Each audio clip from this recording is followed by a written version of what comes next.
Hi, I'm Leslie Dimitriadis, and you're watching Pop Creative's interview series. And today I have with me Megan Crane, who has written over 90 books, heading into 91 and counting. She is a USA Today best-selling, Rita-nominated, and critically acclaimed author. She's won fans with her romance, women's fiction, chick lit, and work-for-hire young adult novels, as well as with the Harlequin Presents, Harlequin Dare, and contemporary cowboy books she writes as Caitlin Cruz. She has a master's and PhD in English literature and has taught creative writing classes across the country.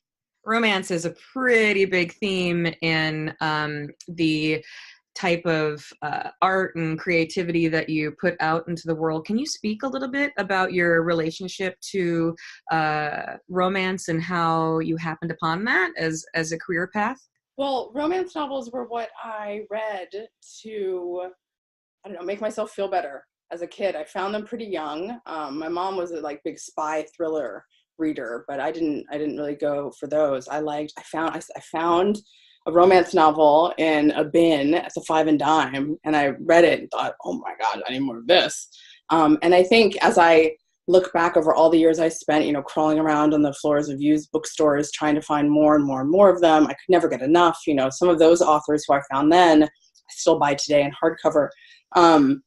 Romance is about hope. Romance is, no matter how terrible it gets in the book, no matter what happens, no matter how dark things get for the characters, it's going to end well.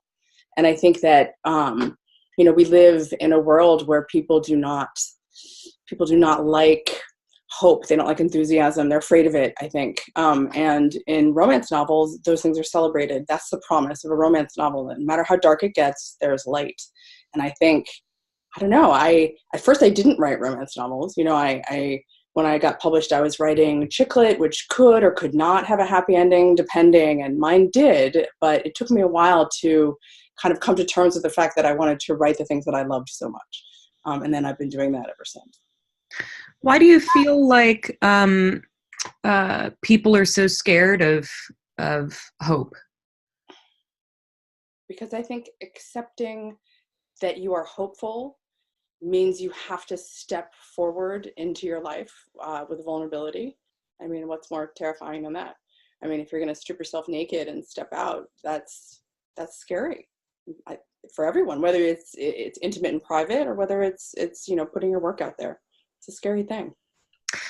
Speaking of that, do you have any guidance you can give newer writers or working writers who are coming across maybe a hard time as far as putting work out into the world, the anxiety that's associated with that, even if it's to an agent or a manager or, whoever the decision maker is in their own world?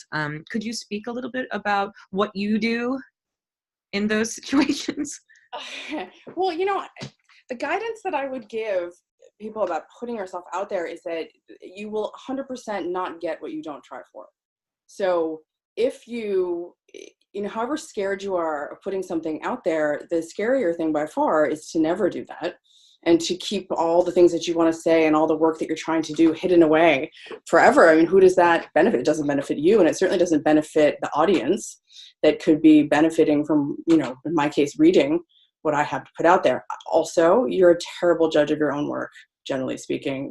I might write a book and think that it's the worst thing that I've ever written in my entire life, and I hate it, it's awful, and I send it in, and then it turns out that really it's not that bad.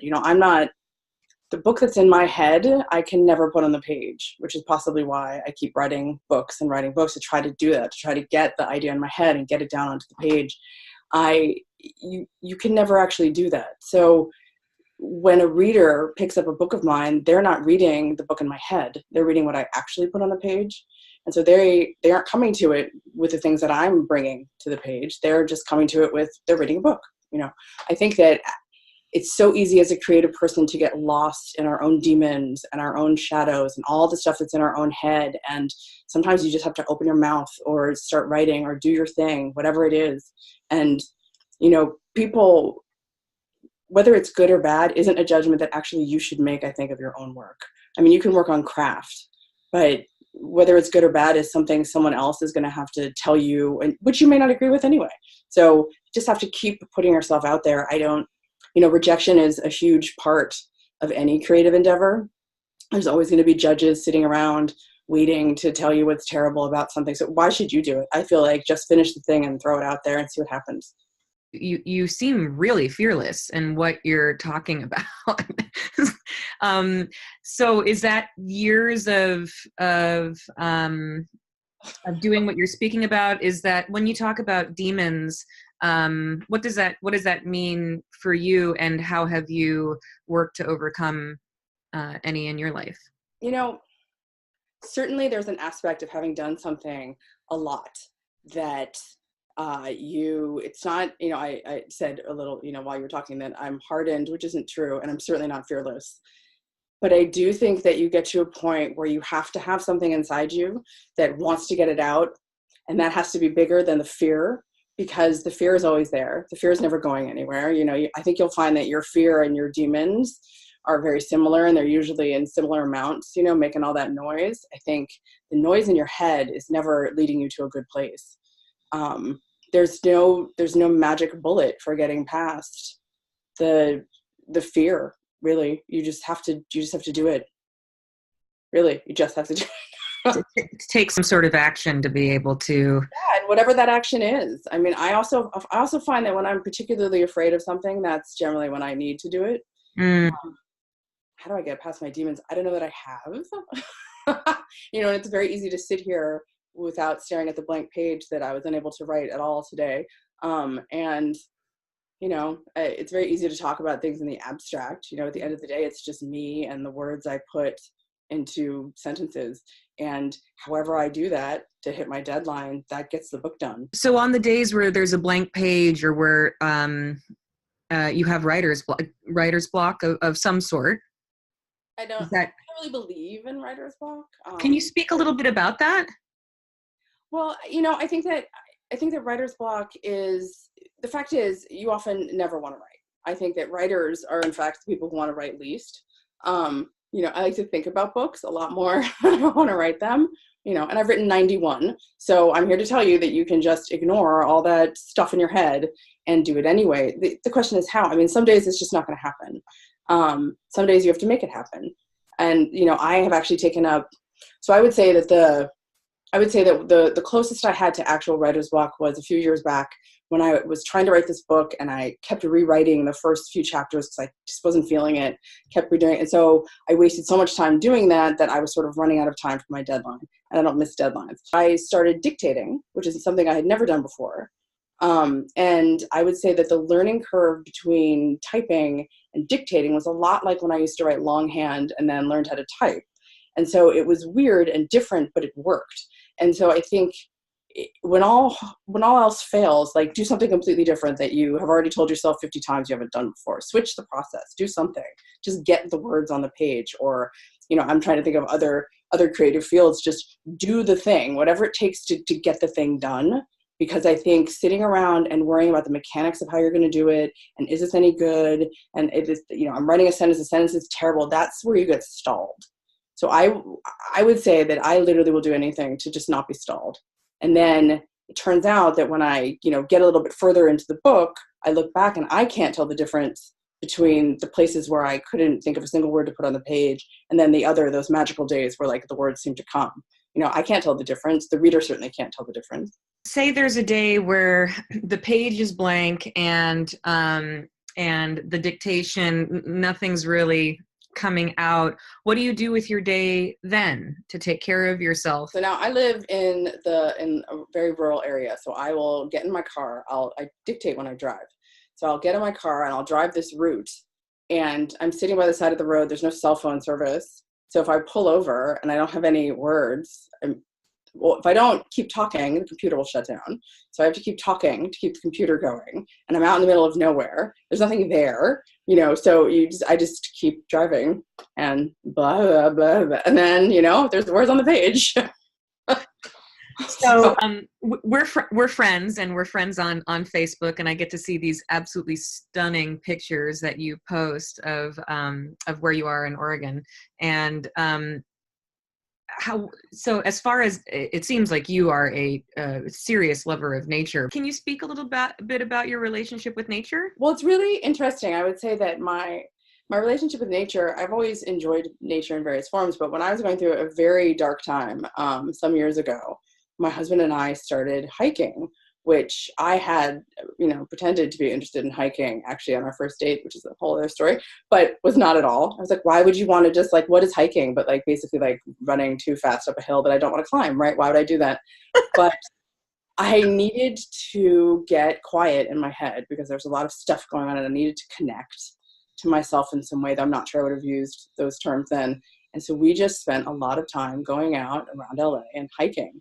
And it just really, I think, changed not just the way that I could sort of find that quiet in my head, but how I appreciated nature. And now I like being in it. I like being around it. I like taking a walk. I've spent a lot of time in the past few years, really trying to connect to myself physically, because I do think that one of the problems of being a writer is that not only are you sitting all the time, but you kind of think of yourself as a brain in a jar, because the life, you live a life, but the life that I'm paid to think about are lives that I put on a page. So it's all about sitting and writing. And I think that it's really easy to forget your actual physical body and all of that. So I would say the last few years, I've been spending a lot of time trying to connect all the pieces and try to find wholeness. Nature is a huge part of that.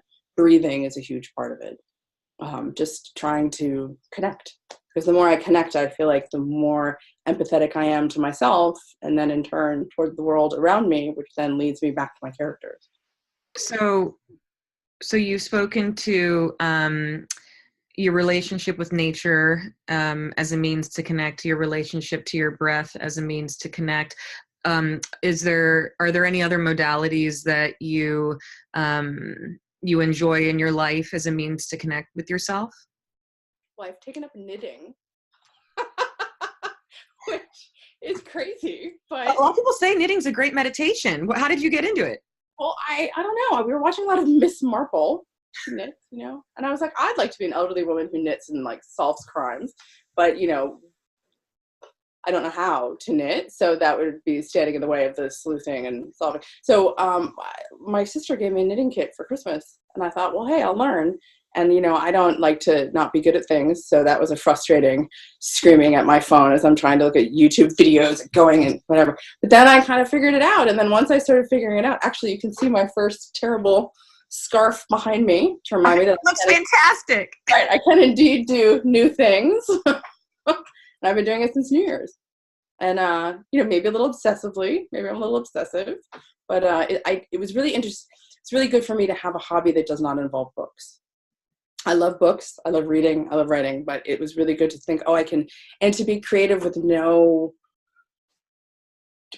having to monetize it. Because I have always written. I wrote as a child. I wrote stories. And then, there came a certain point in my life where, if I wanted to get published, you have to make your joy and your love and your hobby your job. That's a really tough transition. It's worth it. It's what you always wanted, but there's what they say about getting what you want. It's hard. So it's fun to have a creative hobby that doesn't have anything to do with words. In my life, I have to take myself out of the equation in order to facilitate something for the brand that I'm either producing or directing for. And that can be a tough thing at times if I'm a bit more connected to the project and it's something that speaks to me. When the project doesn't necessarily speak to me as much, I give whatever my boss would like. Can you speak a little bit about it in your world because quite a few writers are going to be watching this who write for the love of writing right now and would love to write for commerce? Well, the thing is, the love of writing is what creates the commerce. I have to love the book. I have to love the characters. I have to tell myself the story first. And I think that, so there's writing a book and then there's publishing, and those are completely different things that almost have nothing to do with each other, because the business of publishing can be disheartening and can be upsetting and can be wonderful and it can be all these different things that have nothing to do with me, but have to do with the market and have to do with editorial choices or, marketing boards at publishers. So nothing I can do about that. The only thing I have is the love of writing.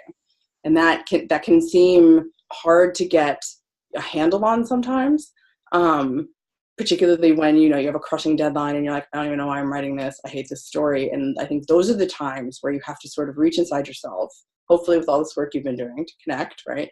Reach inside yourself and find a way to just tell the story. I often kind of tell myself that when I'm having a tough time getting through, for me, it's usually right at the end of the book, like, how am I going to finish this book? It's like, just tell the story. I tell myself that a lot because it's easy to get so overwhelmed, but it's, what is that? Anne Lamott book, Bird by Bird. It's always been great advice. It's still great advice. At the end of the day, you just have to sort of say, how do you get from A to B and tell the story? And I think people think, well, that doesn't feel artistic. But my experience is that art doesn't feel like art. The product is art. What it feels like is, do I love this sentence? Have I gotten to the end of this scene? Are these characters relating to each other? Do I feel, I rarely cry over my work, but if I feel I'm feeling something at the end, yay, that worked. For me, thinking about it as art comes later, after the creative process. There's so many creatives and artists that can get disheartened halfway through something, or get lost halfway through something, or, some people can be really great beginners, or some really great closers, but in maintaining can be a really, really tough thing. What happens when you're, halfway through? And I mean, I guess maybe with writers it might be different, because do you write to an outline? No. So it's like more of a free flow kind of thing for you? I would say that I have a vague idea of how the 3-act structure takes place. But I don't outline, because then I've already told the story. So again, I have to tell the story to myself first, or I completely lose interest and I'm bored. I think that, and then boredom, to me, boredom is the enemy of creativity, certainly not. Like, if I feel like overcome in the middle of a book, probably that's good, probably, because again, my emotional state doesn't tell me anything about how good the project is, but it does sort of tell me that I'm in the project. I should feel emotional about it. It's because I read emotional books. So if I'm not feeling something in the middle of the book, and usually I'm not feeling happy about it, I'm usually sort of verklempt and I'm a lot of fun to live with. Usually if I'm feeling something in the middle of the book, that's good. It means that, I should maybe lean in or get a little deeper. If I feel like I've lost my way in the books I write, it's always because of characters. So if I go back and try to find my way deeper into the characters and understand them more, that usually leads me out of the hole that I'm in. So what do you do to learn more about your characters? Well, so we were talking earlier about connecting with yourself. If you think about the ways in which you're a complex person who doesn't make sense every minute of the day, fiction has to make more sense than people. But if you think about, what is a person like? Why would someone react in this way? And if I want this to happen, what would be the emotional resonance of each decision? Again, the books that I write are very emotional. So for me, I have to figure out how people navigate their emotions. Why, should there be a different inciting event in their childhood, or maybe in their earlier, that's sort of making some line that leads me to whatever scene I'm going for. If I don't know what I'm going for, and I feel like they're not relating to each other on the page, it's usually because I need a stronger emotion to be leading the story, I guess. So do you have a spiritual practice, a religious belief, or both? I would not say I have a religious belief. My knee-jerk reaction is to say, no, I don't have a spiritual practice, but I don't think that's true. I do think that what I feel to be spiritual in my life, I often find in nature, or I am finding it more and more as I explore breath and wholeness, and sort of those things go together for me, I think. So when you speak about your breath, in what context are you speaking about? Specific breathing styles, a mindfulness in your breath, or yoga, or what are you? Yoga. I do this thing, and we've been moving into sort of like breathing and trying to like lean into intensity. It's a gym workout. It's very hard to explain because it's not as simple as that. It is a workout. It is a workout program, but it is so concerned with wholeness and women, and how as women we are so good at, like, men are supposedly so great at compartmentalizing it, but women do it too, all these different ways. Like, I've decided I'm this, I've decided I'm that, I can't do this, I can't do that. All the different ways to sort of bring ourselves together and actually feel our bodies wholly, which I think is very difficult. It's difficult for me. I know it's difficult for many other women I know. And so breath, it turns out, who knew, not me, can actually connect these parts of your body and allow you to, use your breath to lean in to intensity rather than hiding from it. And for me, someone who processes pretty much all sensation, I'm like, oh my God, is it pain? It's like, no, it's sensation. You get to decide if it's pain or it's this or it's that. And so, breath leading to wholeness, and wholeness being a part of awareness, and all of that, leading you to using your entire body and your mind and all the things that again, like I was saying before, brain in a jar, bringing all those things together. Imagine what it would be like if we were all whole people in control of ourselves, being able to navigate all the things that come up, whether it's creativity or just in our lives, with that kind of wholeness and awareness. That's what I've been working on a lot. So I don't know if I would call that a spiritual practice, but it's not spiritual, I guess, because I think all those things are connected. Totally, and it's about learning about the self. So to me, that would rank it upon that. Is this a specific thing that someone else could check out, or is it? Yes, it's called Camp 17. It's up here in Southern Oregon. They're actually doing a 1-week program this summer. It's usually, I think 4 weeks. It was 6 weeks when I first did it. Now it's 4 weeks, but I think they are thinking, okay, they're going to do a sort of intensive, 1-week program, because a lot of people want to try it out. And, it's not, most people can't uproot their lives to come stay here, beautiful as it is, for 4 to 6 weeks. It has altered my life in 1,000 ways. It's changed how I see the world. It's changed how I see myself. It's changed how I, see the things that I can do. I had no idea that I could do half the things I do. It's opened up parts of me that I didn't know were there. It's fantastic. I mean, you can call it a workout. You can call it a spiritual awakening. You can call it anything you want. It's pretty much going to give you whatever you bring. It will give you that back and more. So how has that informed your balance in your life between career and home life? And do you find you have balance? Is it something that you're continually working on? What's that like for you? I mean, I think that isn't balance what we're all fighting for. I think that I'm an obsessive, very obsessive sort of creative person. I'm always working towards a deadline. There's always a book. I'm always in my head. The great thing about Camp 17 is that it has taken me, there's at least 1 hour a day where I'm not in a book, and I can completely give myself over to all the rest of me and somehow kind of like put all those pieces together. So I think that it is definitely helping me balance out my life.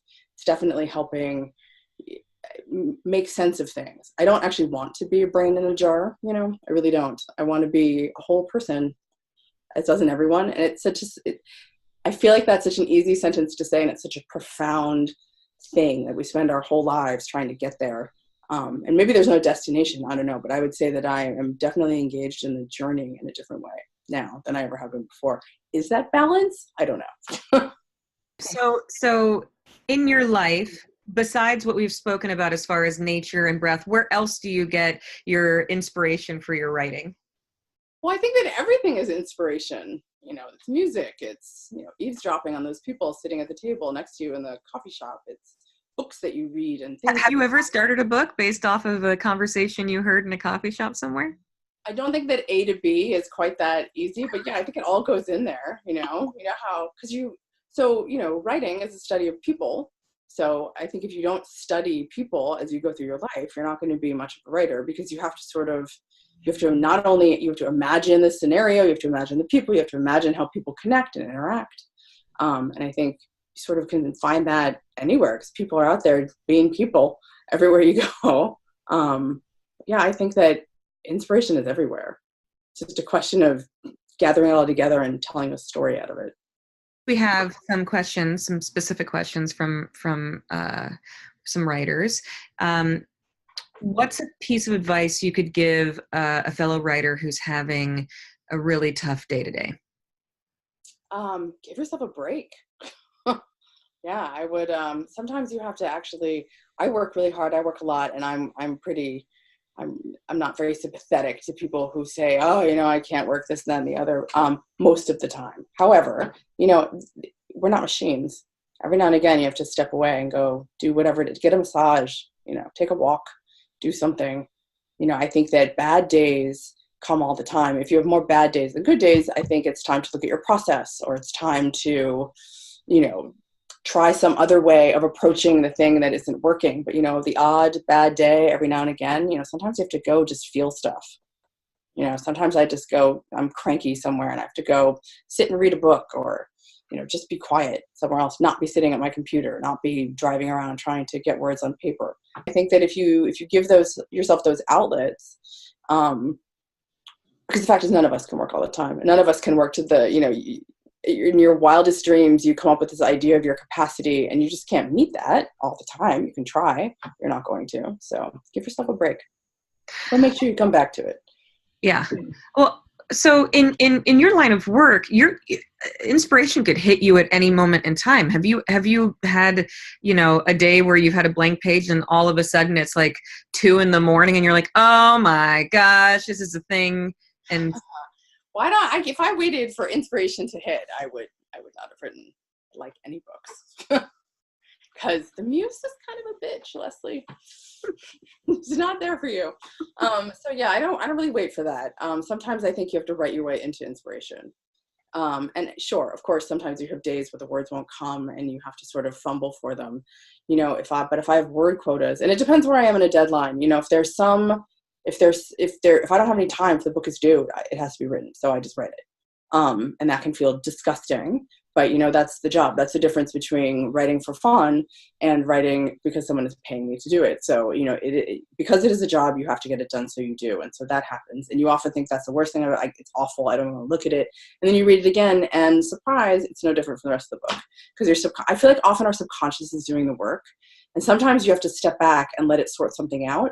And those, I feel like, can be days where I'm sitting all day, nothing really happens. I'm really angry at myself and down on myself and it doesn't happen. And then it turns out the next day I write twice what I would have written because it was like untangling something in my head. So you just sort of have, but you never know if it's that or you just don't really feel like it. It kind of feels the same. Right. You just have to sort of constantly be navigating and constantly taking inventory about whether you just don't feel like doing it because it's a whiny kind of a day, or if it's because you have to actually figure something out, or maybe go back or change it, and it's that, there's no prescription for that. I think you just have to feel your way through. Though I will say that if there's more days where you're not doing it than doing it, then your prescription is wrong and you should change it, because for me, the goal is always getting the work done. So whatever, I will take days off and I will be nice to myself and I will give myself time to sort things out. But if there's too many of those days, then I will not meet my deadline. And for me, it's all about the deadline. So I have to meet it. So just constantly changing whatever that looks like. So you write under 2 different names. I do. Where did that decision come from, or was that more of a development where you started under one and then was like, Well, it was funny. So, the very specific kind of books that I write, I started off writing chick lit novels, which were considered to be like slightly more, or I say slightly less romancy. And then when I started writing Harlequin Presents, which are a very specific kind of book. Yeah, they look like this. This is actually my 50th Harlequin book. It'll be coming out in June. But because these are a very specific kind of book, you find them often in racks with other books that look just like them, like much like comic books used to be sold. You find them monthly.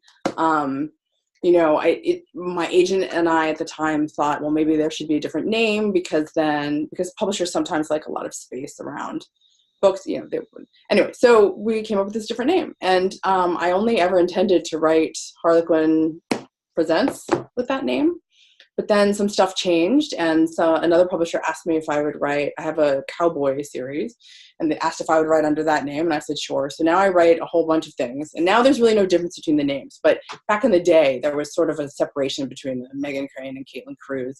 Now there's no difference. But what it does mean is, like last fall, I can have books out next to each other pretty much on a shelf, and they're both me, but they have different names. So it's kind of fun. That's amazing. Are you the only writer that has that kind of, or is that common? Oh yeah, very common. Particularly in genre fiction, because if you're going to write in a different subgenre, you might use a different name or some like take on your name. Well, I mean, J.K. Rowling writes a mystery series. It's Robert Galbraith. They're very good.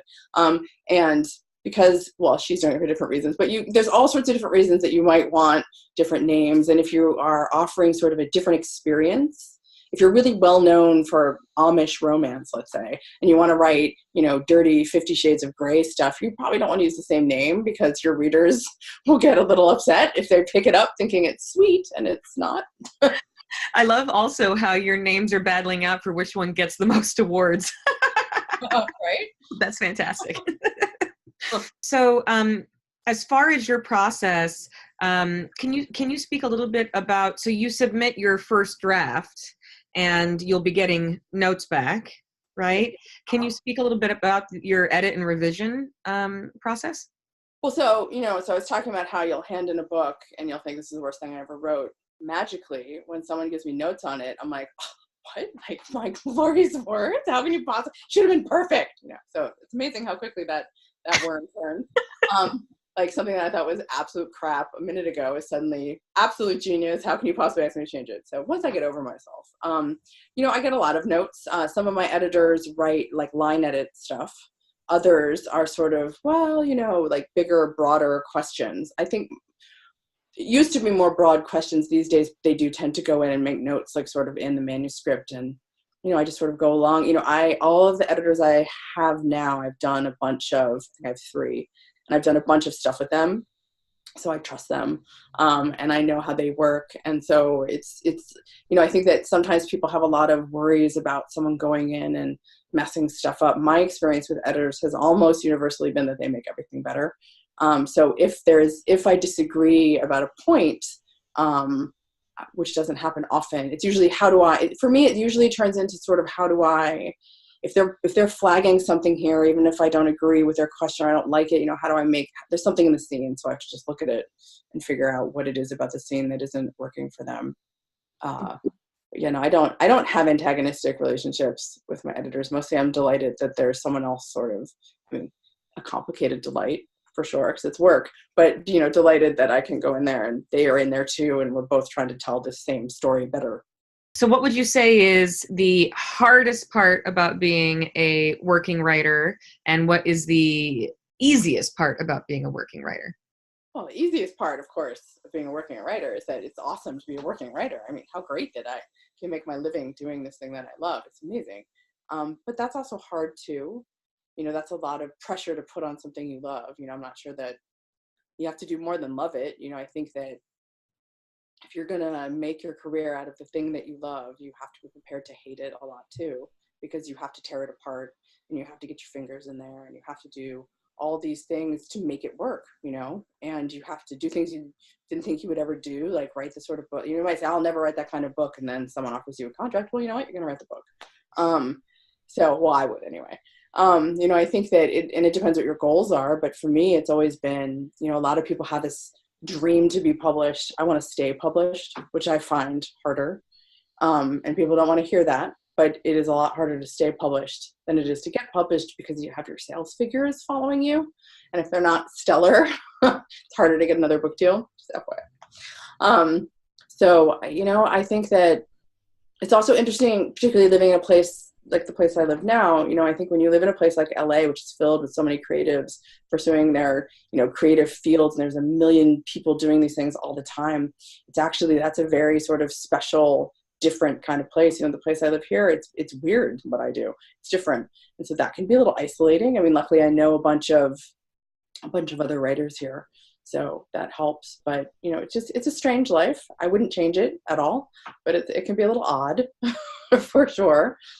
I don't know. I'm not sure there's any bad parts. It's all part and parcel of the same thing. I've been doing it for a long time. I've been supporting myself as a writer since 2003-ish.